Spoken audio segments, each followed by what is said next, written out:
about is the injury report for that Green Bay Packers game, because some guys are a little banged up. Right?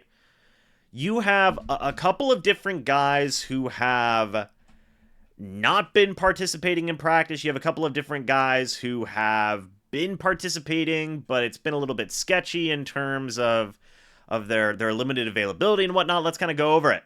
Carlton Davis didn't participate in practice because of a groin injury. Will Golston did not practice due to a knee/ankle injury. Chris Godwin did not participate due to a knee injury. Ryan Neal with a back. Zach Triner with an elbow. And Vita Vea with a toe injury. And out of all those guys who did not participate in Thursday's practice, you got to be worried about Zach Triner.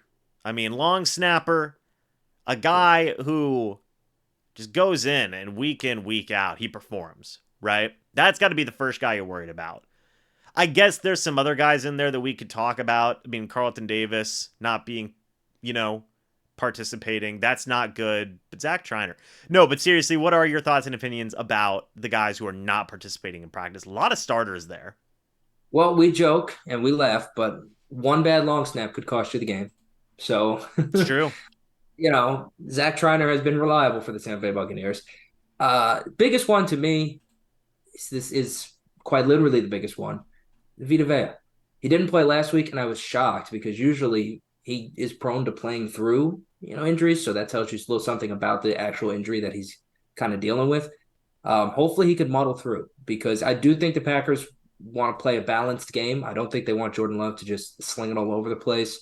Don't know how the Bucs, I know the Bucs held up well ish against the run game last week with Gaines in there, but I just think Vita in there is it is a colossal difference. Not even just against the run, against the pass as well.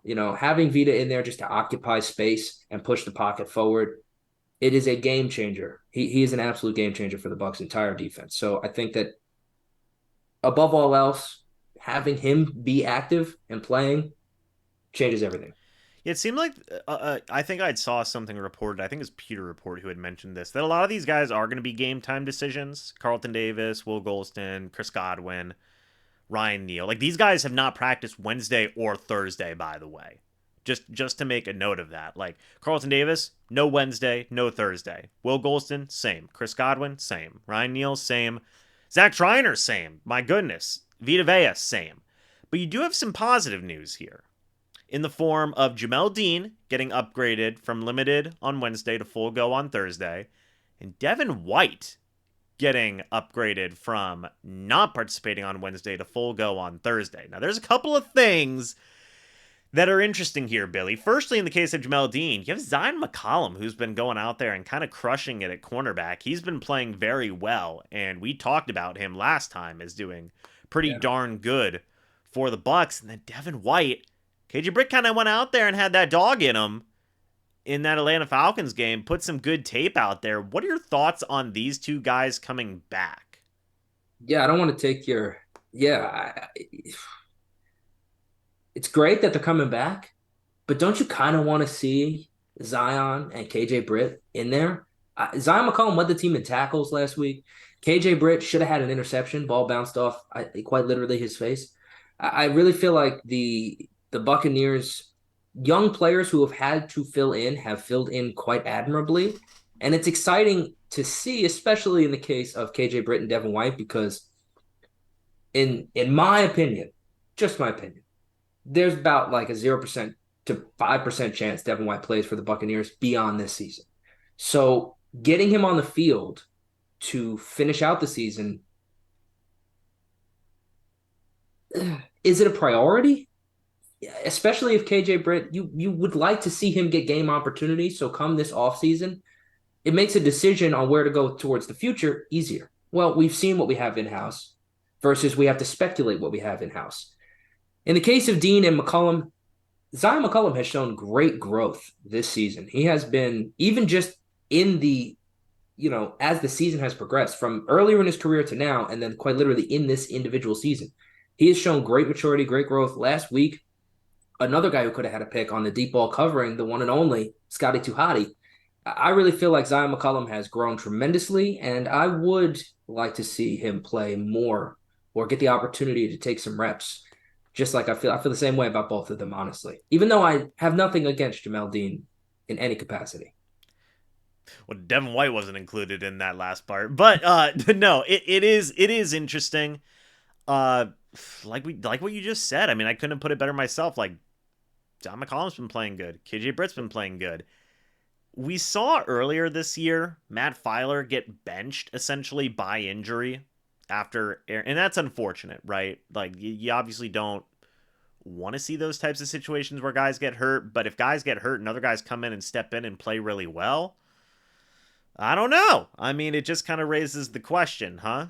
And that benching has done nothing but be fruitful for the Buccaneers, right? Their run game has picked up. Stinney has been very solid. Even if, again, if you watch the mic'd up video on the Tampa Bay Buccaneers YouTube channel from Rashad White last week, he praises Aaron Stinney. Aaron Stinney got the block that sprung him on the screen pass for his touchdown. So yeah, I think the difference is Devin White and Jamel Dean are true Buccaneers. They're a little bit more entrenched, obviously, than Matt Filer, and Todd Bowles is usually pretty stubborn in a situation like that. But yeah, similarities are definitely there, and you see the results when Filer, unfortunately, of course, number for injuries. When Filer went down, Stinney has stepped in and been beyond a suitable replacement. Yeah, so I do wonder, like, kind of, and look, ultimately, what do I think is going to happen? I think Jamel Dean and Devin White are just going to resume their spots as starters. Is that the best thing? I don't know. I don't know. We'll have to wait and see. Maybe the time for them to take and get healthy is gonna return and see them have improved play. But you are gonna have that in the back of your mind. At least I am. Of what's on McCollum doing? What's he up to? You know, like ooh, KJ Britt. Wonder if he would have made a play if something does Yeah. go wrong. I'm not even saying something will go wrong, but I'm just saying it does make you think, Billy. Yeah, because the biggest thing with Devin White for the last 2 seasons now has been effort. So KJ Britt is giving you 100 because he's not resting on his laurels. He has proven nothing in this league. So every time he steps on the field, he's not going to take it for granted. So when you put Devin White back out there, is he going to play with that same ferocity? I don't know. I'd love to see it. Devin White has untapped potential be well beyond KJ Britt, but will he give it to you in terms of his just is his want to be there going to be seeping out of him? I don't know. And a couple streams ago, you talked about the passer rating against Zion McCollum, Carlton Davis, and Jamel Dean, and out of the three, Zion McCollum had the best passer rating. So, With more or targets the against lowest, him. the lowest passer rating, to be clear. He had the best passer rating, not for quarterbacks, but for a defender. So, yeah, it's hard to be disappointed to see starters coming back, but there is just that little bit of that element of, man, your backups are playing pretty good. Yeah, and Todd Bowles had said earlier in the year that hey, some guys might get replaced if they don't play well. I mean, we are seeing some guys play well. Will that be rewarded? Probably not. But it does make you think. And maybe it'll make the Bucs think too. So we will just have to wait and see, Billy. And it could get interesting.